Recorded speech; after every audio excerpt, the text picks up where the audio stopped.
नमस्कार। आचार्य सलील चैनल में आप लोग का स्वागत है।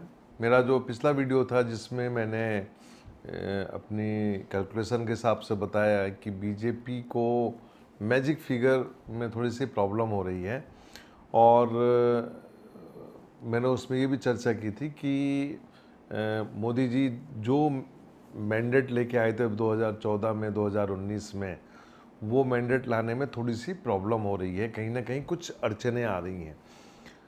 तो लोगों ने मुझे मेल करके जानना चाहा है कि यदि एनडीए यदि बाहर से समर्थन लेके सरकार बनाए तो उस समय क्या स्थिति होगी, कौन कौन से व्यक्ति प्रधानमंत्री के लिए दौड़ में आएंगे, या इंडिया गठबंधन उस स्थिति में आता है कि वो अपनी सरकार बनाए तो कौन से लोग प्रधानमंत्री पद की दौड़ पे आ सकते हैं। तो मैंने अपने जो डेटा बैंक है उससे उठा के कुंडलियाँ उठाई। तो सबसे पहले जैसा कि मैंने आपको बताया कि मैं मोदी जी की कुंडली एक बार फिर जिक्र करूंगा कि मंगल की महादशा में शनि का अंतर 5 जून तक है और 5 जून के बाद जो है मंगल में बुध स्टार्ट हो जाएगा और बुध यहाँ पे वक्री है। वक्री ग्रह हमेशा आप ध्यान दीजिए कि अनएक्सपेक्टेड गेन और अनएक्सपेक्टेड लॉस का रिजल्ट देते हैं। और जो स्थिति है, हालांकि मैंने अक्सर बोला है कि एस्ट्रोलॉजिकल कैलकुलेशन अपनी जगह होती है, कभी कभी कुछ शक्तियाँ ऐसी होती हैं जो अप्रत्याशित रिजल्ट दिलवाती हैं। तो मैं उस अप्रत्याशित रिजल्ट की बात नहीं करूँगा, वो तो परमात्मा के ऊपर है कि उनकी क्या मर्जी होती है। और कहते हैं कि भगवान श्री कृष्ण ने अक्सर बोला, भगवद गीता में बोला कि कर्म करो, बाकी फल मुझ पे छोड़ दो। तो मैं यहाँ पे मोदी जी को लेकर जहाँ तक बात करूँगा तो मैं परमात्मा पे छोड़ता हूँ कि वो क्या स्थिति आती है वो वक्त बताएगा। लेकिन यदि मैं मोदी जी को साइड में करके देखूं तो प्रधानमंत्री के लिए जो दूसरा नाम जो आता है एनडीए में, जो कि मैं समझता हूं कि बहुत अच्छी कुंडली है, बहुत स्ट्रांग कुंडली है। लेकिन यहाँ पे क्या है कि गुरु की महादशा में शनि का अंतर है और दोनों ग्रह वक्री हैं, और जब वक्री ग्रह होते हैं तो अनएक्सपेक्टेड गेन और लॉस देते हैं।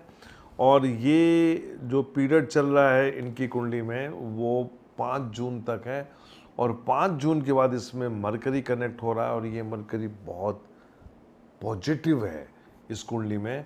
तो एनडीए में यदि एक अच्छा गुणा भाग बैठा बाहर से समर्थन या जो कुछ भी है, तो एक अच्छा नाम निकल के आता है एनडीए के अंदर बीजेपी से, वो है अमित शाह का। पावरफुल कुंडली और कुंडली में अच्छा कॉम्बिनेशन है। बाकी अब आगे क्या परिस्थितियां बनती है उस पर मैं नहीं जाऊंगा, लेकिन ये कुंडली, इसको आप इग्नोर नहीं कर सकते। थर्ड नंबर में मैंने कुंडली देखी नितिन गडकरी की, और नितिन गडकरी की कुंडली में मैं ये बताना चाहूँगा कि मुझे ये देखना है कि ये लोकसभा चुनाव क्या आसानी से जीत रहे हैं या कहीं कुछ प्रॉब्लम है, ये देखना पड़ेगा। लेकिन इस कुंडली में भी एक अच्छे पैरामीटर्स हैं जहाँ पे ये आगे आ सकते हैं। अगली कुंडली जो थी वो थी योगी जी की, उत्तर प्रदेश के मुख्यमंत्री हैं और मैं समझता हूँ कि संघ की एक अच्छी चॉइस हो सकती है। तो योगी जी की कुंडली में भी एक परिवर्तन का टाइम शुरू होने जा रहा है, तो मतलब कुछ ना कुछ इनकी कुंडली में भी पैरामीटर्स हैं। और शनि की महादशा में बुध का अंतर है और ये बुध गुरु के साथ बैठा हुआ है। देखते हैं जुपिटर कितना उनको एक पॉजिटिव रिजल्ट देता है। और जुपिटर जो होता है हम गुरु मानते हैं और वो परमात्मा को रिप्रेजेंट करता है, एडवाइज़र रहे हैं गुरु। और ये जुपिटर कितना उनको एक पॉजिटिव रिजल्ट दे पाता है ये देखना पड़ेगा, लेकिन कुंडली बहुत पावरफुल है।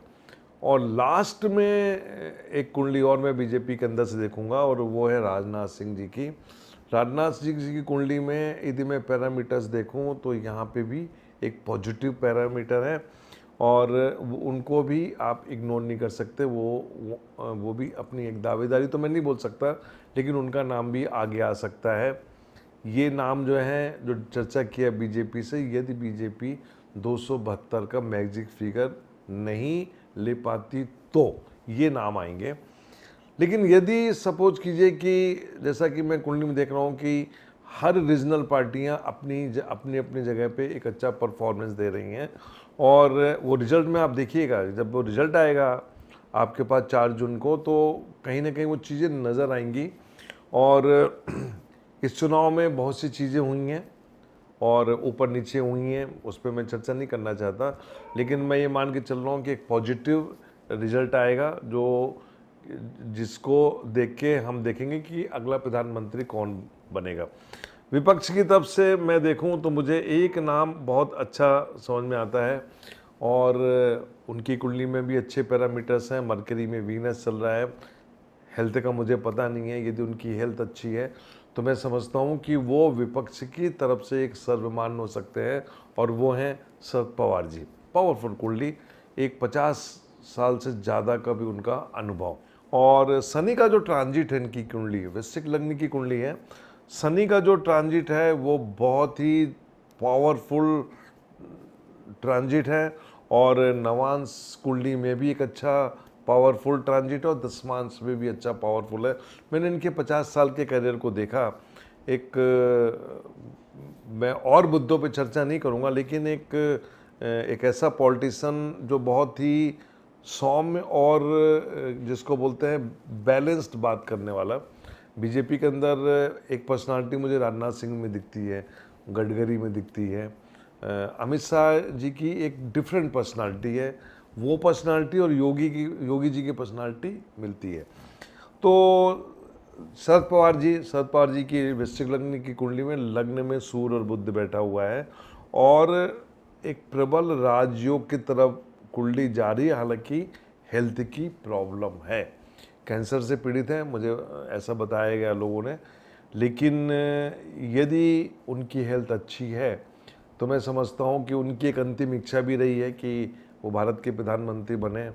तो जब देवगौड़ा बन सकते हैं, इंद्र कुमार गुजराल बन सकते हैं, 5 साल नरसिम्हा राव बन सकते हैं, तो विपक्ष में इतने वरिष्ठ लोग हैं कि कहीं ना कोई आदमी आगे आएगा। राहुल गांधी को भी हम मना नहीं कर सकते, क्योंकि वो एक अच्छा उम्मीदवार बन सकते हैं, नंबर 1, और उनकी कुंडली में वो पैरामीटर्स हैं। और मैंने अक्सर बोला है कि जब भी 5th हाउस कनेक्ट होता है तो धर्म से कनेक्ट होता है, और राहु जो होता है वो आपका पूर्वज है।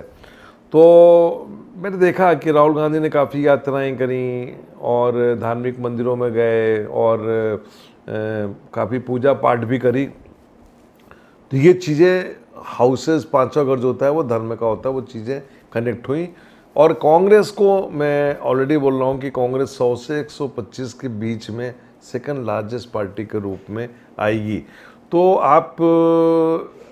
आपको ध्यान होगा कि 125 सीट में शायद मनमोहन सिंह भी बने थे, सब पार्टियों को लेके। तो वो स्थितियां बन के निकल के आ रही हैं। बीजेपी से 4-5 नाम हैं, और विपक्ष से मैं शरद पवार जी को एक अच्छा कैंडिडेट मान के चल रहा हूँ कि यदि उनकी हेल्थ अच्छी है, नहीं तो राहुल गांधी, उसको भी आप नकार नहीं सकते।